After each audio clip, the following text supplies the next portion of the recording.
que possamos estar aí. Acho que Cláudia está chegando, mas vamos fazer a prece. Vou pedir a Genilson que faça a prece inicial. Vamos lá, fechemos nossos olhos e oremos. Deus, nosso Pai de infinita bondade e amor, clemente e misericordioso, te agradecemos mais uma vez por esse momento, essa oportunidade que nos estás permitindo para que nós possamos estudar os seus ensinamentos de luz. E te rogamos, Mestre querido, nos fortalece para que possamos colocá-los em prática. Que assim seja e que Deus nos abençoe. Que assim seja, e em nome de Jesus, o divino amigo, o meigo Rabi da Galileia, nós te pedimos, Senhor, a tua permissão para iniciarmos a nossa palestra, o nosso encontro da noite de hoje. Que Deus nos abençoe, hoje e sempre. Está com a palavra o nosso querido amigo e irmão, até às 20h55. Seja bem-vindo. Muito boa noite a todos. Eu agradeço o convite. É uma honra muito grande poder estar aqui com vocês e conversar um pouco, né, sobre esse tema que nos é tão caro, o amor, né, o amor e a vida. Na realidade, eu queria deixar claro para vocês que a minha formação, eu sou professor de medicina legal e de odontologia legal. E eu não me pretendo, assim, dizer espírita, né? Eu vou dizer que eu sou espiritualista porque eu não sou praticante. Mas eu agradeço o convite, a indicação de Carlos Daniel, a recepção de Cláudia, né, que nos fez o convite através do contato telefônico, e espero, né, na realidade, aprender aqui com vocês, né, trazendo um pouco aqui de uma mensagem que a gente procura compartilhar quando a gente dá aulas, né, na disciplina de bioética, e a gente aborda o tema eutanásia, distanásia e ortotanásia, que a gente diz sempre que são temas que deveriam ser mais discutidos, mas que, na realidade, muitas vezes as pessoas não querem enfrentar uma realidade, né, que é justamente essa passagem que todos nós vamos fazer, e às vezes até pode ser que já tenhamos feito em outros momentos. Bom, eu vou começar a fazer aqui uma apresentação de slide para vocês, até porque é a força do hábito, né? A gente, como professor, a gente tem sempre por hábito utilizar os slides, tá certo? E aí eu queria deixar aqui bem claro, se alguém quiser fazer algum questionamento, fique bem à vontade, tá? Porque, na realidade, a gente vai, muito mais do que uma palestra, vai ser um bate-papo, né, que a gente vai ter aqui com vocês.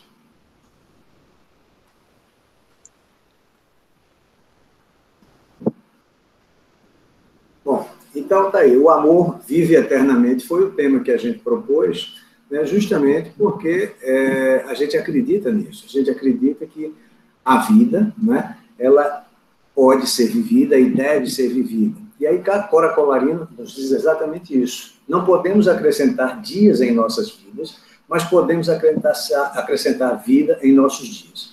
E é justamente isso que a gente faz. A gente escreve um livro a cada dia, né, as nossas vivências, as nossas experiências, nossos acertos e os nossos erros vão construindo, né, aquela missão que cada um de nós tem, e que é, na realidade, compartilhar com aqueles que estão conosco nesse momento aqui no planeta, de experiências que podem nos enriquecer, que devem nos enriquecer, e que a gente possa, assim, enfrentar, né, o futuro com muito mais tranquilidade. Mas quando a gente fala em vida, na realidade, a gente tem uma sociedade que vive muito com medo da morte, né, com medo da morte e com medo de morrer. E por que isso acontece? Na realidade, essa sociedade que a gente tem hoje, ela valoriza muito mais o ter do que o ser, né? As pessoas, infelizmente, elas acabam valorizando muito mais os benefícios que as posses possam dar do que efetivamente as posturas, as posições, as atitudes que a gente possa ter no dia a dia, especialmente aí considerando o nosso semelhante. A gente vê muito claramente agora, nesse momento de pandemia, né, em que todos estão aflitos, mas que ainda assim, né, que seria, e eu acredito até que seja realmente, pelo menos para a maioria, uma oportunidade de fazer uma reflexão sobre a importância do que a gente está vivendo, para que a gente possa aprender com isso, e ainda assim a gente vê situações em que muitos daqueles que nos representam, né, acabam tomando atitudes que não se justificam, como o desvio das verbas públicas que deveriam ser aplicadas na saúde, as pessoas que muitas vezes estão sem assistência dentro das UTIs e dos ambientes hospitalares como um todo. Então, a gente poderia, na realidade, dizer que essa sociedade, né, ela incompatibiliza a realidade da morte, né, porque ela tem um apego que exige mesmo que a morte ela morra, né, e é de se estranhar uma dificuldade de entender a sobrevivência do espírito, né, independente de ser espírita, independente da sua crença religiosa, acredito que todos nós, né, se estamos aqui e sentimos que existe vida, né? Quando a gente acredita em Deus, em Jeová, em Javé, Messias, seja o nome que qualquer um queira dar, a gente tem, na realidade, a certeza de que existe um ser maior que nos conduz e que é justamente esse ser que nos dá a luz e nos dá o caminho que devemos seguir.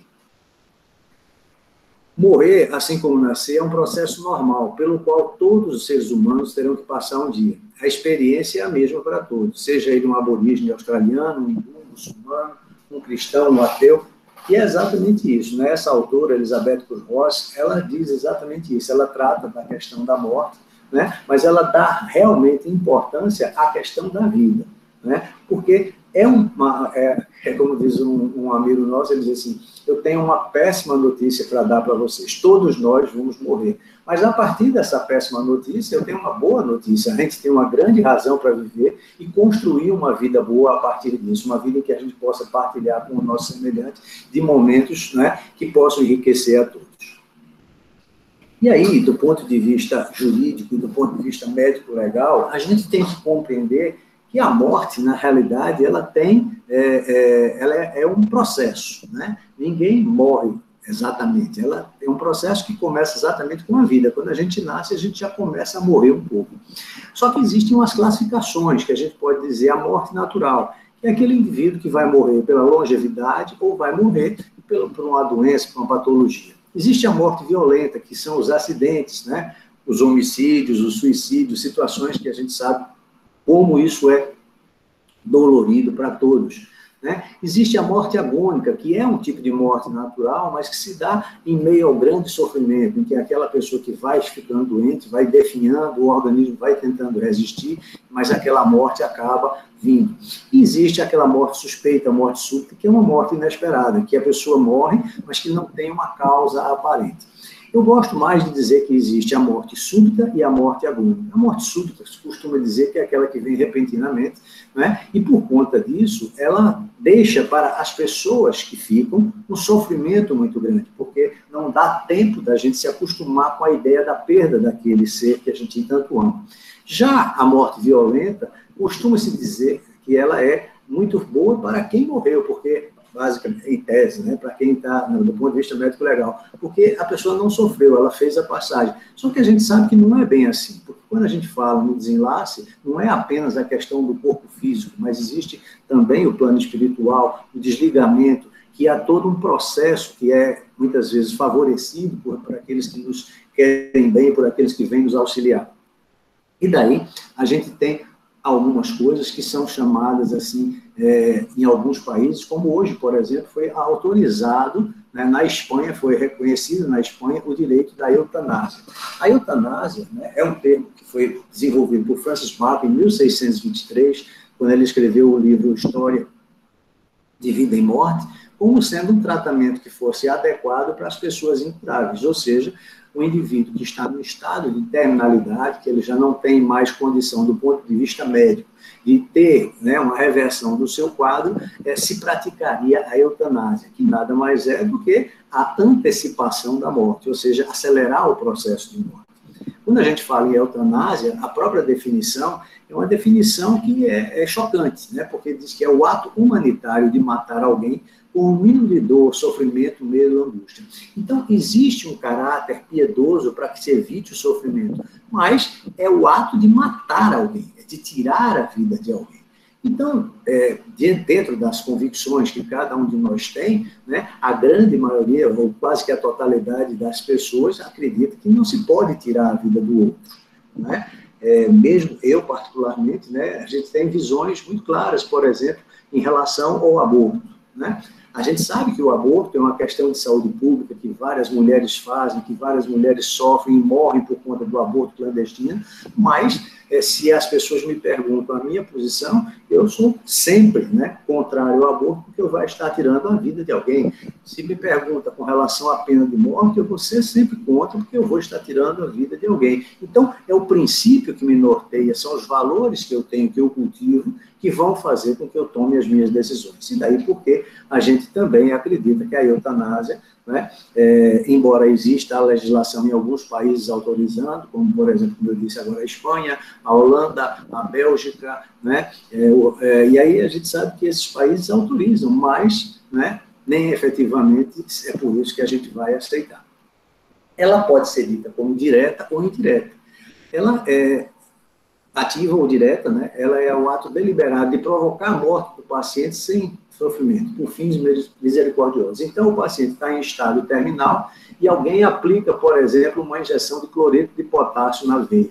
Ora, aquele paciente não vai vir a sofrimento, ele vai perder a consciência, mas não resta dúvida que é um homicídio. Da mesma forma, né, não vou, por exemplo, pegar uma arma e atirar em alguém, tirando a vida dessa pessoa, mas eu peguei uma seringa com uma substância que vai fazer com que se cesse as trocas, né, metabólicas desse ser, e ele vai vir a óbito. Então, não resta dúvida que também é uma forma de homicídio. Ela pode ser dita ainda indireta ou de duplo efeito. Essa aí acontece muitas vezes, como, por exemplo, um paciente com câncer em estado terminal. O médico, muitas vezes, ele não tem mais o que fazer do ponto de vista médico, e aí ele precisa eliminar a dor e o sofrimento do paciente. Então, ele usa, muitas vezes, a morfina. A morfina é um opioide, e como todo opioide, ele precisa ter, cada vez, uma dose maior e um intervalo de tempo de administração dessa dose menor. Consequentemente, o que é que a gente vai acontecer? Vai chegar um momento em que a dose ela vai ser tão forte e o espaço de tempo tão curto que vai provocar a morte do paciente. Não era o que o profissional queria, mas era o que muitas vezes acaba acontecendo.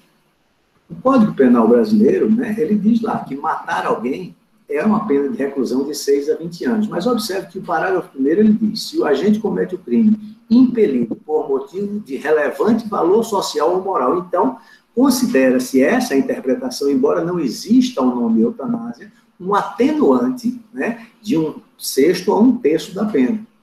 Então, observe que mesmo que a gente tenha, do ponto de vista da nossa cultura cristã, né, uma certa resistência à questão da morte, mesmo dentro da legislação, já se tem um atenuante para quando se pratica a eutanásia. O suicídio assistido é uma outra forma também, né, de favorecer a prática da eutanásia. É, na realidade, o próprio paciente quem pratica, né, quem tira a sua vida, mas, na realidade, ele tira a sua vida com os instrumentos, com as medicações, com as formas como o profissional, né, ou os membros da equipe de saúde entregam para que ele possa fazer isso. Tá? E aí, se vocês tiverem interesse, né, de assistir, existe um filme que Você Não Conhece Jack. Né? É esse filme que está aqui, a capa, né, é a história verdadeira de Jack Kevorkian, que foi um médico, né, patologista, que ele fez o suicídio assistido, na realidade, de mais de 129 pacientes. No 130º paciente, ou seja, o paciente 130, ele fez a eutanásia, e aí ele foi condenado, isso nos Estados Unidos. É uma história real. O que é interessante nesse filme é a convicção dele. Ele entendia que ajudar o paciente a morrer, né, era um ato médico, era uma obrigação do médico. E a gente até concorda com ele. O médico, a equipe de saúde, tem que acompanhar o paciente, tem que dar assistência ao paciente, tem que dar assistência à família do paciente. Dentro dessa perspectiva, a gente então vê que a eutanásia seria a antecipação. Já a distanásia, né, é o prolongamento da vida por meios artificiais. E aí eu vou passar aqui para vocês um filmezinho, eu espero que o áudio saia bem aí para vocês, mas se não sair, só a imagem do filme já dá para entender bem.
Então, veja, esse foi um desenho que, na realidade, mostra, infelizmente, uma realidade que a gente percebe que existem nos hospitais, né? A formação do médico, ela é para que não se conformar que a morte é uma realidade, né? Quando, na realidade, a gente deve pensar de uma maneira diferente. Lutar pela vida é tão importante quanto aceitar a inevitabilidade da morte, né? A morte é uma certeza, né? E a gente precisa encará-la de uma maneira diferente. Eu digo isso porque, muitas vezes, as pessoas têm medo de se defrontar com essa verdade, né? Fogem de discutir essas questões, e muitas vezes a gente é colocado para tomar decisões em que é necessário, né, uma reflexão anterior.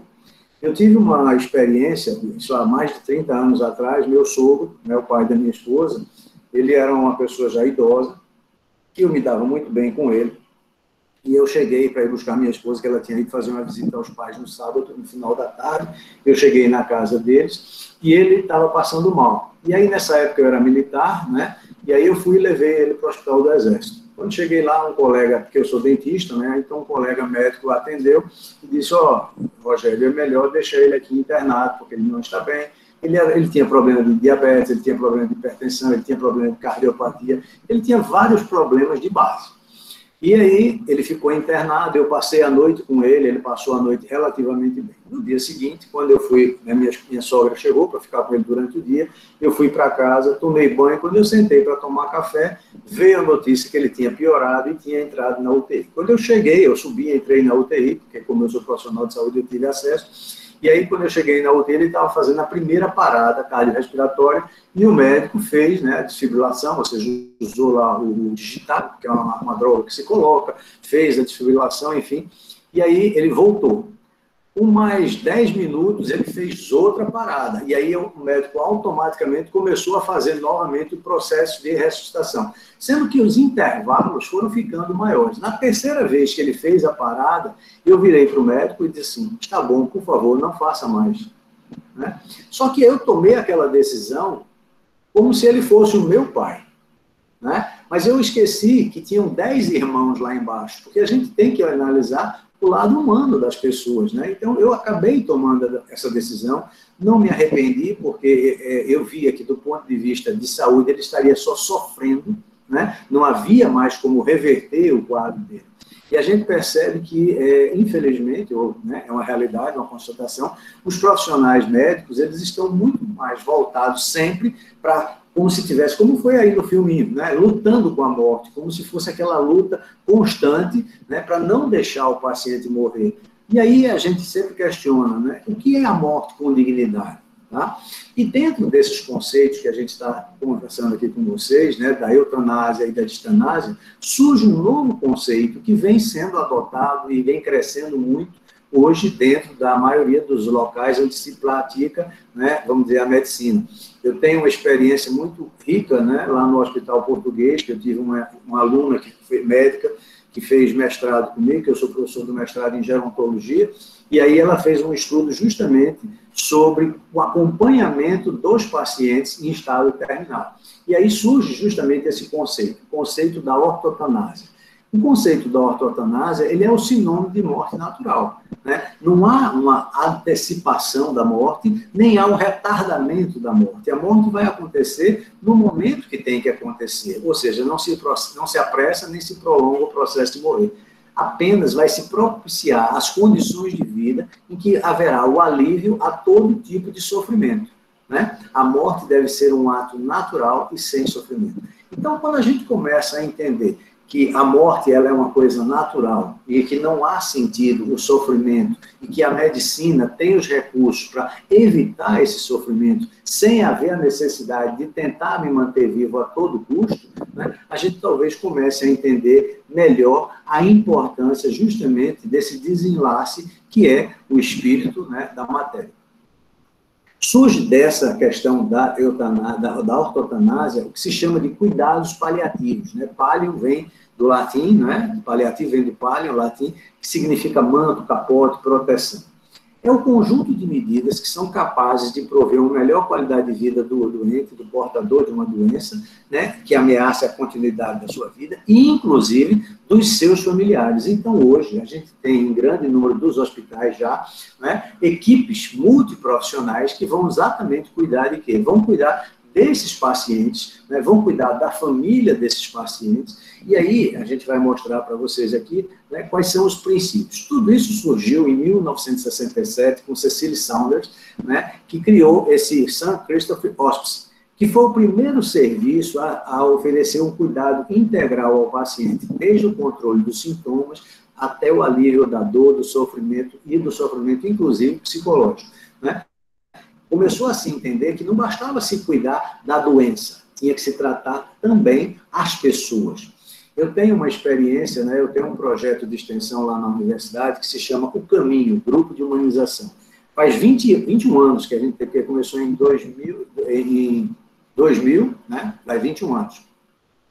O Caminho, a gente faz o seguinte, a gente leva alunos de todos os cursos, não precisa nem ser da área de saúde, para fazer visitas nas enfermarias do Hospital das Clínicas. São enfermarias do 7º, do 9º e do 11º andar. E, na realidade, eles vão para quê? Eles vão para conversar com as pessoas que estão internadas. Então, a gente vai toda quarta e toda sexta, de 4 às 6 da tarde, e aí tem essa visita que eles fazem, né? E o que é que a gente percebe? A gente percebe que os estudantes que passam por essa experiência, que são da área da saúde, eles começam a entender que é muito mais importante cuidar da pessoa do que cuidar da doença, né? A gente começa a trazer um processo de humanização, porque muitas vezes o profissional ele fica preocupado com a plaqueta, fica preocupado com a medicação, fica preocupado, mas se esquece que ali tem um ser humano que muitas vezes precisa realmente de quê? De uma palavra, né? De uma atenção, de um carinho, né? De um bom dia, né? De um olho no olho. Essas questões que a gente percebe que é uma necessidade do profissional de saúde se apoderar, se aperceber da importância dessa relação que deve ser cultivada. Os princípios, né, que a gente vê que são adotados para quem pratica os cuidados paliativos, estão aí colocados. Promover o alívio da dor e de outros sintomas desagradáveis. Então, eu não tenho a necessidade de ter dor. Eu tenho, sim, hoje, um arsenal de drogas, um arsenal de medicamentos que podem aliviar a dor. Não há sentido, né, deixar o paciente com sofrimento. Agora, para que eu possa fazer esse diagnóstico, é necessário exatamente que a gente faça o quê? Que a gente tenha o contato humano com o paciente. Eu tive um conhecido meu, né, que ele estava internado no hospital, e aí ele estava com um câncer, né, e todos os médicos vinham e ele dizia que estava com uma dor na barriga. E todo médico chegava, examinava e dizia assim, ah, não, essa dor deve ser já metástase. Ah, não, porque essa... Até que um auxiliar de enfermagem chegou e, conversando com ele, percebeu que, como ele estava muito tempo na cama, ele estava com gases, né? E aí deu lá um Luftal e ele expeliu os gases e melhorou. Então, veja que, às vezes, uma atitude pequena, né, pode mudar o estado do paciente simplesmente por prestar atenção ao paciente. Eu tive também uma experiência com um médico que me deixou muito, assim, né, enriqueceu muito a minha ideia de relação médico-paciente. Eu tive um sobrinho que, com 16 anos, foi diagnosticado com leucemia. E ele foi para São Paulo para tentar fazer o tratamento, mas aí não conseguiu ninguém que tivesse compatibilidade, a família não tinha ninguém que pudesse fazer o transplante, enfim. E ele já no final, quando já não tinha mais nenhum tipo de possibilidade do ponto de vista médico, né, o médico liberou a dieta dele, e aí disse assim, o que é que você quer comer? Né? Aí ele pegou e disse para o pai que queria comer pastel chinês, que é muito comum lá em São Paulo, nas feiras, né? E aí o pai disse, eu vou procurar. E aí o médico saiu, né? Foi embora, o pai foi procurar, não encontrou o pastel chinês ali nas redondezas do hospital e voltou com outra coisa. E quando o médico voltou no final da tarde, perguntou para ele, e aí, você comeu o pastel que você queria? Ele fez, não, meu pai não encontrou, trouxe isso aqui. O médico saiu, foi comprar o pastel e trouxe o pastel para esse menino, de 16 anos. Então, essa atitude mostra exatamente o que é a caridade, o que é se colocar no lugar do outro, o que é empatia, né? O conceito verdadeiro, porque é muito bonito falar, mas eu quero ver é fazer. Essa é a grande missão, não é o discurso, é a prática. E a prática, ela é difícil, porque a prática, muitas vezes, faz com que você tenha que sair da sua rotina, faz com que você tenha que deixar alguma outra coisa que poderia lhe dar, uma gratificação do ponto de vista, inclusive, do seu trabalho.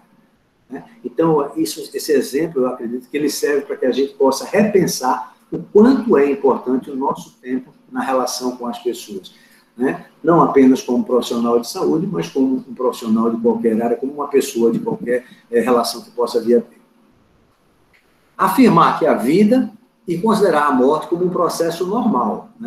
A morte ela é para ser encarada como um processo normal. Não deve nem ser acelerada, nem ser adiada. Integrar aspectos psicológicos e espirituais no cuidado ao paciente. E aí é uma coisa que eu digo sempre. A gente, quando vai a um hospital, é extremamente importante. Eu sempre oriento os alunos, que eles estão indo visitar os pacientes, aí eles dizem assim, mas professor, e se ele não quiser conversar? Se ele não quiser conversar, você não conversa. Você tem que respeitar o que ele quer. Ah, mas professor, e se ele for falar de religião? Aí você vai escutar o que ele tem a dizer, você pode até expressar suas convicções, mas você jamais deve querer fazer com que ele aceite a sua crença, a sua fé. Você tem que respeitar a individualidade dele, a crença dele. Eu vejo que, muitas vezes, as pessoas que vão a hospitais visitar as pessoas que estão internadas, elas tentam catequizar, tentam fazer com que... Isso é uma questão muito própria de cada um. Eu acho que a gente deve respeitar o indivíduo na sua totalidade, inclusive sobre os aspectos espirituais. Oferecer um sistema de suporte que possibilite ao paciente viver tão ativamente quanto possível até o momento da sua morte. Veja, eu não vou decretar a morte do paciente, eu vou simplesmente dar a ele, enquanto houver possibilidade, toda a condição para que ele possa continuar vivendo ativamente dentro das limitações que naturalmente ele vai ter. Mas eu não posso simplesmente deixar de dar um pouco de esperança, de dar conforto a esse paciente. Oferecer ainda um sistema de suporte para auxiliar a família, durante todo o processo de doença do paciente, com uma abordagem multiprofissional. Então, todos os profissionais, o profissional da medicina, o profissional da enfermagem, o assistente social, todos esses, e aí, como eu disse, existem já em vários hospitais essas equipes que justamente cuidam de tratar desse acompanhamento. E esse acompanhamento ele vai até mesmo o momento do luto. Melhorar a qualidade de vida e influenciar positivamente o curso da doença, porque a gente sabe já também que mesmo que a pessoa esteja doente, quando você tem um tratamento em que você demonstra carinho, demonstra afeto, demonstra atenção, independente de qualquer outra droga, o amor é talvez a droga mais potente do tratamento que a gente possa ter. Iniciar precocemente, quando possível, o cuidado paliativo, juntamente com outras medidas. E aí muita gente faz, quando é o paciente com câncer, quimioterapia, radioterapia. Eu digo sempre, a quimioterapia e a radioterapia, ela tem que ser muito bem pensada. Eu, recentemente, há coisa de 2 anos atrás, eu tenho um amigo, que é meu amigo de infância, eu conheço desde o colégio, e aí o pai dele foi internado, foi diagnosticado com câncer, já com 84 anos. E aí eu fui, inclusive, na primeira sessão, com ele, de quimioterapia, e lá fez a primeira sessão, e teve uma resposta relativamente sem grandes intercorrências. Quando foi na segunda sessão, aí sim, veio todo um processo de sofrimento por conta da consequência daquela droga, que é uma droga bastante forte no resto da vida. E aí, eu discutindo, conversando com os irmãos, e um deles, inclusive, é médico, eu disse, será que vale a pena ele fazer a quimioterapia? Por que vocês não pensam em conversar com ele se ele não quer ir? Ou seja, suspenderam a quimioterapia, e ele faz 2 anos que está em casa, está se alimentando, está vivendo, e não está sofrendo. Porque, assim, a morte vai acontecer, mas eu não preciso para tentar um milagre, eu não tenho como fazer com que aquilo se cure. Não havia cura. Haveria o quê? Um prolongamento. Ele faria um tratamento e qual é a condição de vida que ele vai receber nesse processo? Então, isso tudo a gente sempre pensa quando a gente fala na questão de viver, mesmo que sejam os últimos momentos, com bastante dignidade. O luto, né? O luto ele tem algumas fases, né? Quando a gente basicamente toma conhecimento de um problema de saúde, a primeira coisa que a gente tenta é fazer o quê? A negação, né? A gente nega, tenta encontrar algum jeito de não entrar em contato com aquela realidade, não quer falar sobre aquele assunto, né? E assim, é normal, todo ser humano tem essa reação. Quando tem um diagnóstico de uma doença que sabe da sua agressividade, né, que sabe da sua dificuldade em que se possa ter na cura, né, a pessoa tenta negar, ela tenta não falar daquele assunto. Uma segunda fase é a fase da raiva, é aquela fase em que a pessoa começa a se questionar, mas por que comigo? Eu sou uma pessoa tão jovem ainda, eu ainda tinha tanta coisa para fazer, e o meu tempo de vida vai ser limitado. Então, é uma fase também, né, que ela acontece. Depois vem uma fase de barganha, né, como se a gente pudesse chegar, né, eu digo sempre, tem pessoas que chegam assim, parece que estão falando como se quisessem que ameaçar, né, o nosso Criador, no sentido de dizer assim, olha, eu vou fazer isso, porque senão, né, como se quisesse trocar, né? Não, mas se eu sobreviver e conseguir me curar, eu vou ficar uma pessoa maravilhosa, cuidando, enfim, né? São reações, do ponto de vista psicológico, que são normais. Depois vem uma fase de depressão, né? Que é aquela fase em que a pessoa começa a se sentir impotente, começa a se sentir, né, sem forças para lutar. E, finalmente, vem a fase da aceitação, né? Que é aquele que você vai aceitar o fato sem desespero, vai enxergar uma realidade, vai se sentir pronto para enfrentar essa situação. Então, cabem às pessoas que estão junto, ou seja, os profissionais de saúde, os familiares, as pessoas que gostam daquele indivíduo, que entendam cada uma dessas fases e consigam apoiar, né, para que ele possa passar com o menor sofrimento possível por cada uma delas. Elizabeth Ross, ela diz exatamente isso. Temos que ter humildade para aceitar que há milhões de coisas que não podemos compreender, mas que nem por isso deixam de existir, deixam de ser verdadeiras, né? Muita coisa a gente não compreende, muita coisa a gente não sabe, mas muita coisa a gente sabe e vê que existe, né? Então, dentro dessa perspectiva, o que é que a gente tem que imaginar? O que é que eu posso fazer a partir dessa constatação? Eu preciso refletir sobre a morte, a minha morte, né? Como é que vai ser a minha morte e como é que vai ser a morte daqueles que eu amo.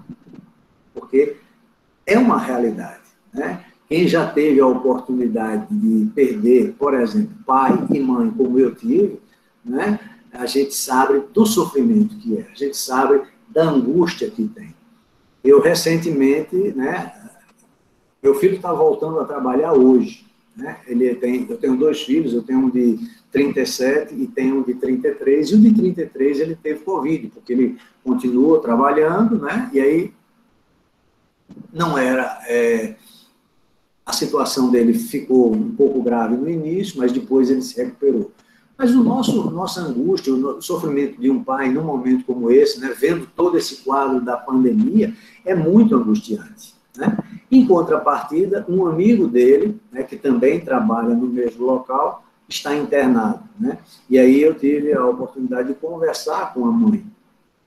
E ela está muito oprimida com esse sofrimento, com essa falta de comunicação, porque ele já foi internado, já está na UTI. Então, assim, a gente precisa refletir, né, dessas perspectivas para poder procurar entender, né? Procurar aceitar de uma maneira menos dolorida. É importante também que a gente consiga se colocar no lugar do outro, né? Porque muitas vezes as pessoas dizem assim, o meu filho escapou, o meu filho, né, não teve a grande complicação. Mas quantos estão tendo essa complicação?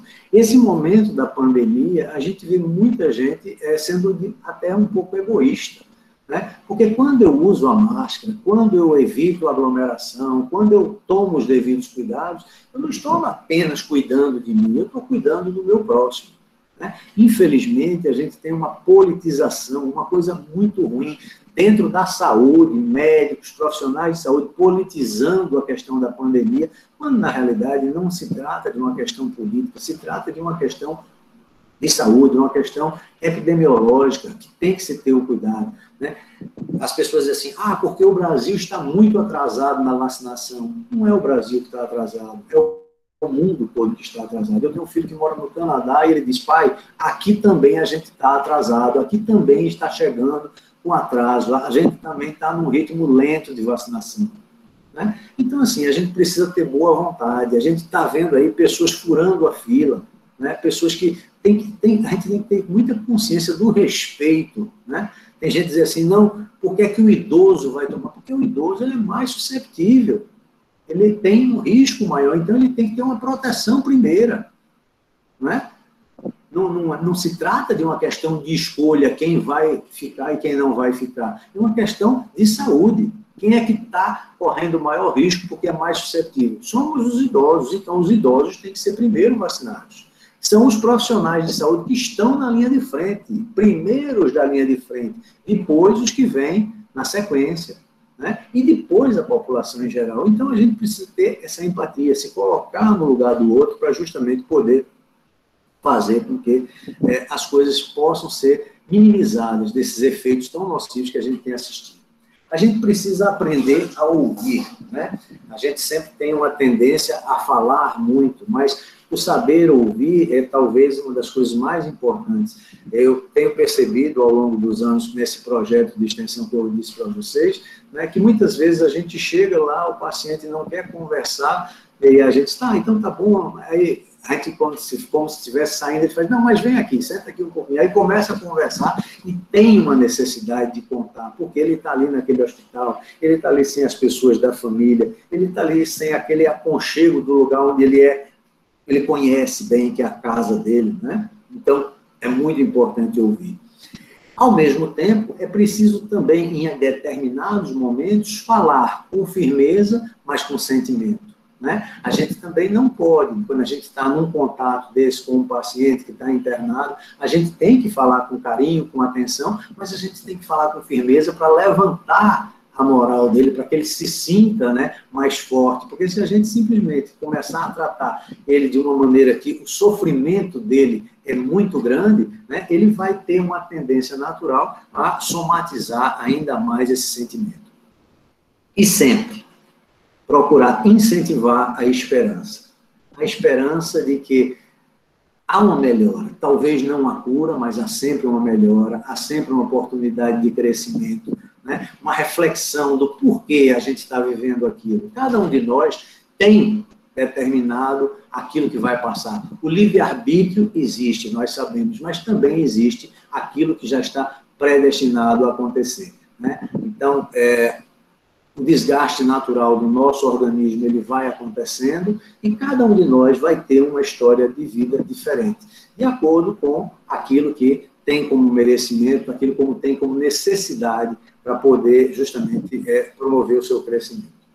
Então, o paradigma espiritualista, né, é exatamente isso, é ter uma visão integral do homem, ou seja, o homem não é apenas um corpo biológico, né? O homem tem também a alma, tem também o espírito, tem também, né, aquela outra parte que complementa, que dá vida àquele corpo.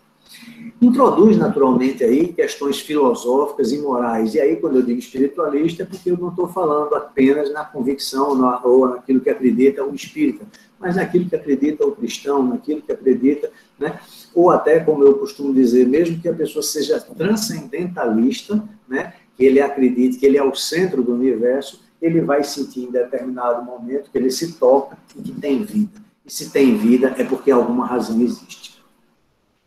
Tem que se promover a realização de um autoenfrentamento, ou seja, você vai enfrentar os seus medos, você vai enfrentar, né, as coisas que lhe assustam, né, para que isso você possa naturalmente fazer uma ponte para o crescimento. Aceitar a morte como parte da vida. Eu costumo ouvir muitas vezes, né, as pessoas dizendo assim, porque o espírita ele tem uma tendência maior, né, a aceitar a perda, né? Aí eu costumo dizer assim, muitas vezes é porque ele vai entender, e ele entende que talvez não seja uma perda, né? É o conceito do que é perda, é o conceito do que é reencontro, é o conceito daquilo que cada um tem, né, do ponto de vista filosófico, do ponto de vista moral, que vai lhe dar mais ou menos aceitação para determinadas situações, como é a questão do amor. Aceita que existem limites, né? A gente tem também os limites, nós somos humanos também, então muitas vezes a gente não vai ter a condição de poder dar a assistência que gostaria, porque a gente também tem limitações em relação a isso. E a gente vai reformular dentro da área da saúde, eu costumo sempre dizer isso, o conceito de cura, ele é um conceito que está em constante mudança de acordo com as convicções que cada um tem, de acordo com a crença que cada um tem, de acordo com a experiência de vida que cada um de nós tem.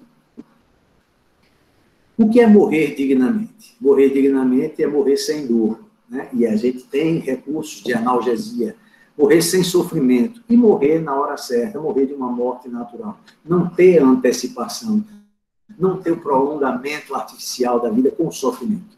Na presença de uma pessoa que tenha estima, na presença de uma pessoa querida. Então, muitas vezes, né, a pessoa que está doente, ela diz assim, eu quero ir ficar em casa, eu não quero ser hospitalizado. E se houver condição, do ponto de vista médico, é a melhor coisa que se pode fazer. Né? Porque quando a gente não tem o que dar para essa pessoa do ponto de vista de saúde médica, a gente tem muito a dar do ponto de vista espiritual. Apoio psicológico e religioso, ou seja, ser ouvido em seus medos, seus pensamentos, seus sentimentos, valores, crenças e esperanças. Receber continuidade de cuidados e não ser abandonado. Né? Ninguém, né, deve ser abandonado. E é justamente essa sensação que muitas vezes se dá nessa questão da pandemia. A pessoa entra para uma UTI, recebe a atenção do profissional de saúde, mas não tem ninguém da família, não tem ali os pais, não tem ali os filhos, não tem ali uma pessoa que esteja próxima, que possa lhe dar aquele aconchego necessário. Elizabeth Rose, ela diz ainda no livro A Roda da Vida, a lição mais difícil de aprender é o amor incondicional. Tudo é suportável quando há amor. A única coisa que vive para sempre é o amor.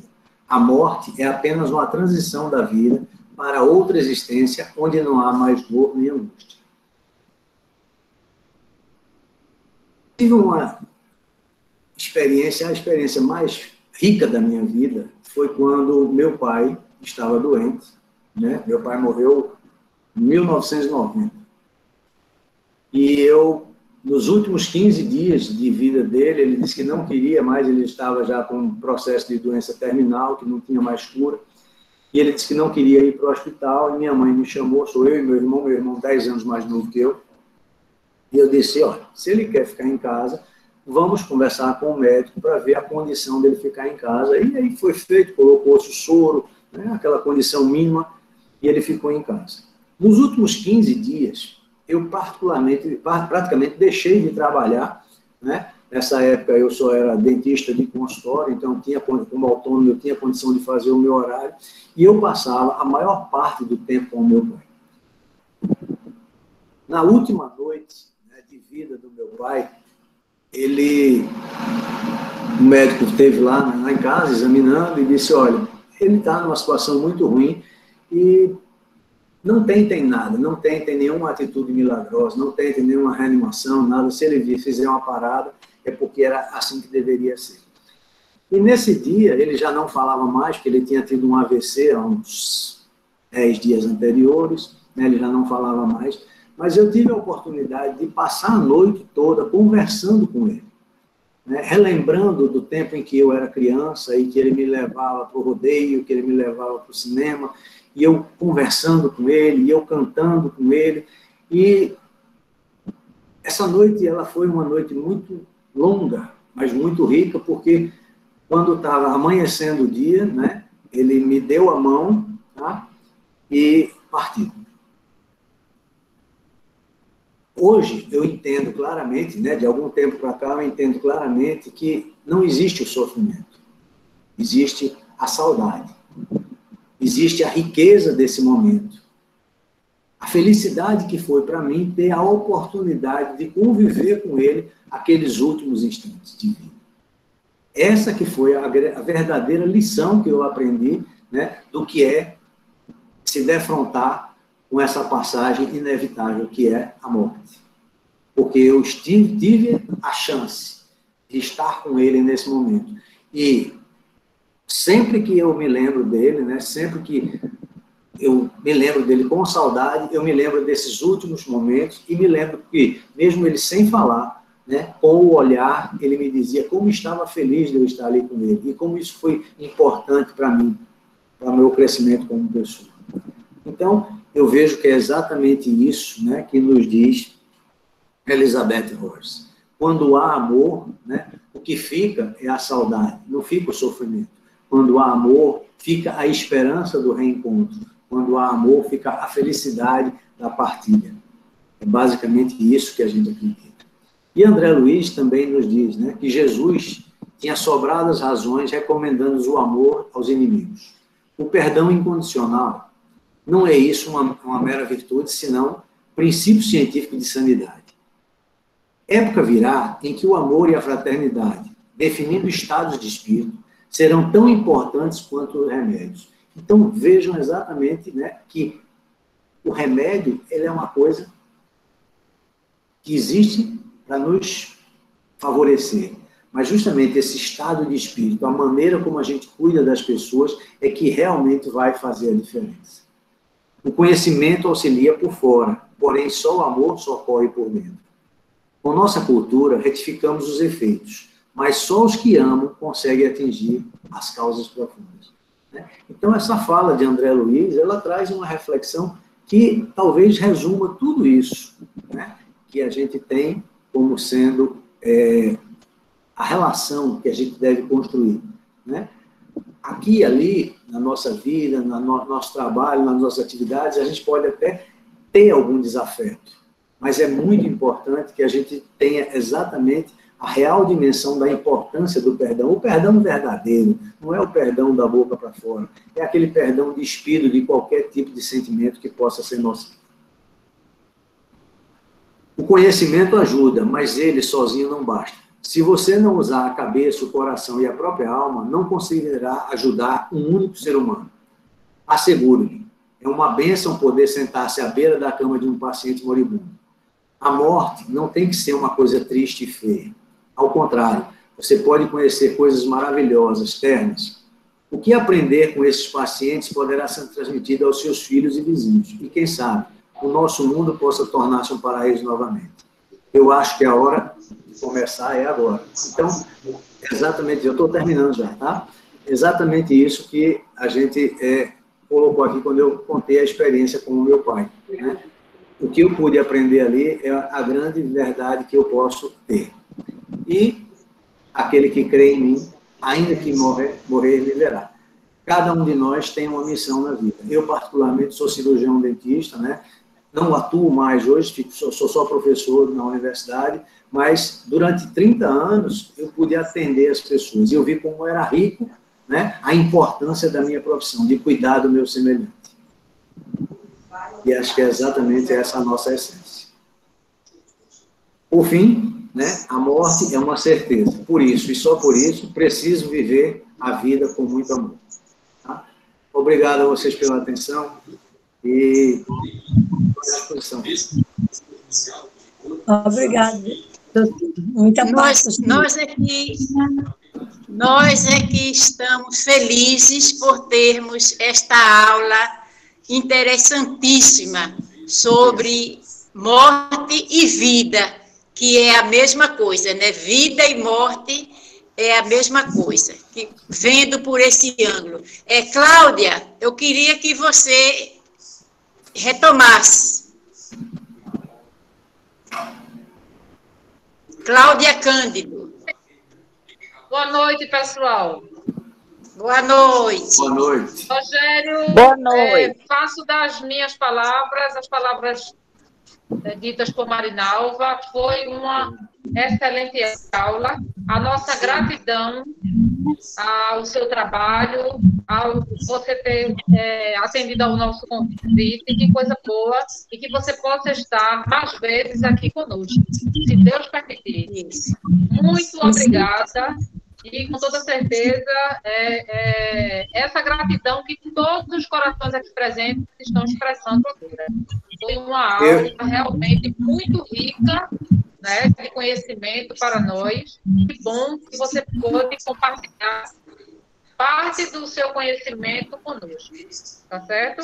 Na realidade, eu é que agradeço a oportunidade e o convite e ter recebido aqui esse carinho de vocês. Né? A gente está vivendo um momento virtual, mas mesmo virtualmente a gente sente a energia positiva, né? O carinho, o acolhimento de cada um de vocês. Então, eu agradeço muito, porque eu tenho certeza que eu saio daqui, desse nosso encontro de hoje, renovado, né, para que mais dias venham. E, com certeza, vai ter um prazer estar aqui com vocês em outras oportunidades, não para estar falando, mas para estar ouvindo algum de vocês também, né, abordando aí algum tema que possa fazer o nosso crescimento.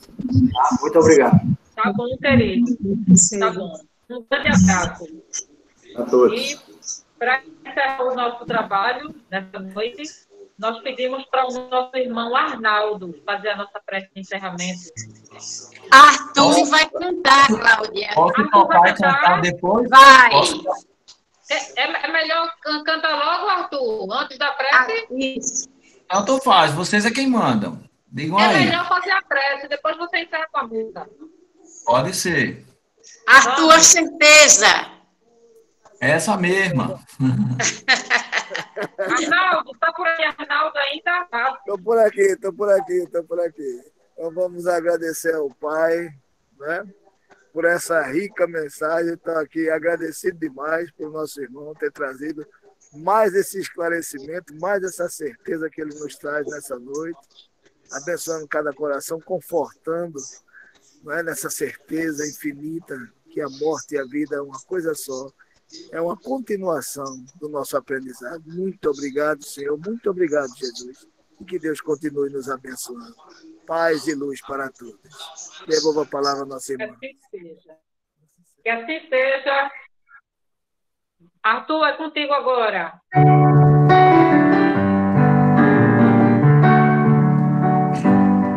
Tua doutrina me traz o consolo, me dá a certeza de que a vida não para, se muda apenas de lugar. A roupagem é outra, mas leve como a natureza. Tudo isso me dá a certeza para te acompanhar. Oh Pai, quero te seguir, a paz repartir, o amor levar,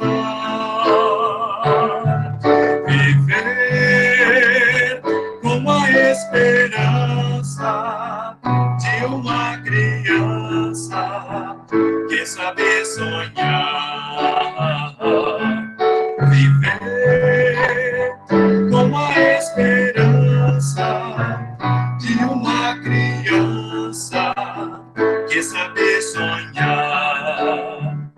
Tua doutrina me traz o consolo, me dá a certeza de que a vida não para, se muda apenas de lugar. A roupagem é outra, mas leve como a natureza. Tudo isso me dá a certeza para te acompanhar. Oh Pai, quero te seguir, a paz repartir, o amor levar, viver com a esperança de uma criança que sabe sonhar, viver com a esperança de uma criança que sabe sonhar.